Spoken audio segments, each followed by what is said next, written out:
कहानी का आरंभ गांव के बुजुर्ग राम प्रसाद की एक कहानी से होता है, जिसे वे गांव के बच्चों को सुनाते हैं। बहुत समय पहले की बात है, राम प्रसाद ने शुरू किया। हमारे गांव के पास एक गहरा और घना जंगल था। उस जंगल के बारे में कहा जाता था कि वहाँ रात में भटकने वाली आत्माओं का बसेरा है। कई लोग वहाँ गए, लेकिन कभी वापस नहीं लौटे। बच्चों में से एक रोहन उत्सुकता से पूछता है, दादाजी, क्या सच में वहाँ भूत होते हैं? रामप्रसाद ने गंभीरता से सर हिलाया। कहते हैं कि जो भी वहाँ गया वह किसी न किसी अनहोनी का शिकार हो गया। कहानी सुनते हुए रोहन के मन में उस जंगल को देखने की चाहत जाग उठी। एक रात उसने अपने दोस्त मोहन सुरेश के साथ जंगल जाने की योजना बनाई। क्या तुम पागल हो गए हो? मोहन ने कहा। रामप्रसाद दादा ने कहा था कि वह जंगल खतरनाक है, यही तो मजा है। रोहन ने मुस्कुराते हुए कहा, चलो हम सब मिलकर चलते हैं। अगर हम सब साथ होंगे तो कुछ नहीं होगा। अगली रात तीनों ने अपनी मशालें और कुछ खाने पीने का सामान लिया और जंगल की ओर चल पड़े। रास्ता अंधेरा और डरावना भरा था, लेकिन वे तीनों हिम्मत जुटाकर आगे बढ़ते रहे। जंगल में घुसते ही अजीब अजीब सी आवाज़ें सुनाई देने लगी। पत्तों की सरसराहट, जानवरों की आवाज़ें, एक अदृश्य परछाई का एहसास। यह जगह सच में डरावनी है, सुरेश ने कहा। चुप रहो, रोहन ने कहा। हम यहाँ रहस्य सुलझाने आए हैं। कुछ देर चलते रहने के बाद उन्हें एक पुराना जल चुका घर दिखाई दिया। वे घर के पास पहुंचे और उसकी खिड़की से अंदर झांकने लगे। मोहन ने कहा, यहाँ कोई नहीं है, शायद यह घर छोड़ दिया गया है। लेकिन तभी, कौन हो तुम लोग? यहाँ क्या कर रहे हो? तीनों दोस्त चौंक कर पीछे हट गए।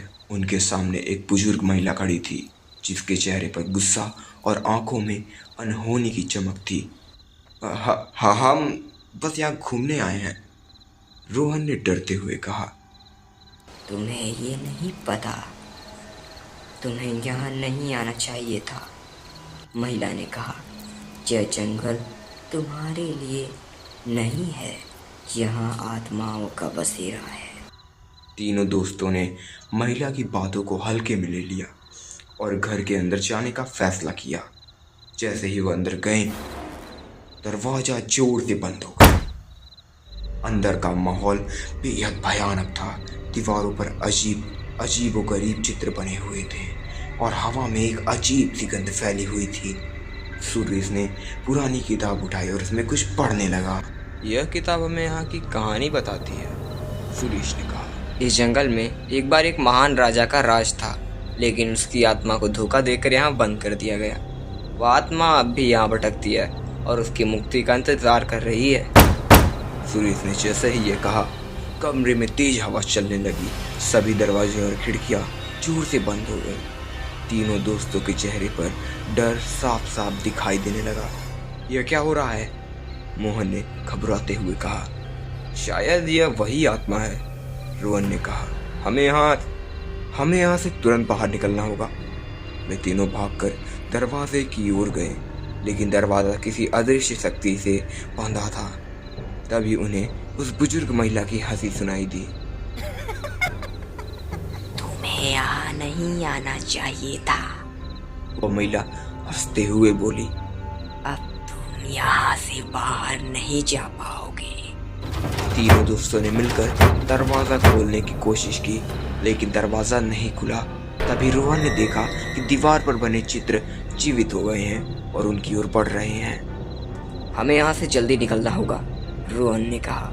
किसी तरह खिड़की तोड़कर बाहर निकलो। मोहन ने अपनी मशाल से खिड़की तोड़ने की कोशिश की, लेकिन जैसे ही उसने खिड़की पर मारा, खिड़की अचानक से गायब हो गई।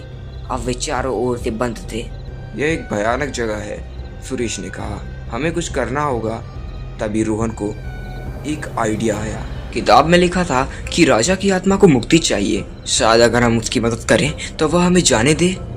उन्होंने किताब फिर से उठाई और उसमें लिखी विधि के अनुसार राजा की आत्मा को मुक्ति दिलाने की कोशिश करने लगे। जैसे ही उन्होंने अंतिम मंत्र पढ़ा, कमरे में एक तेज रोशनी छा गई।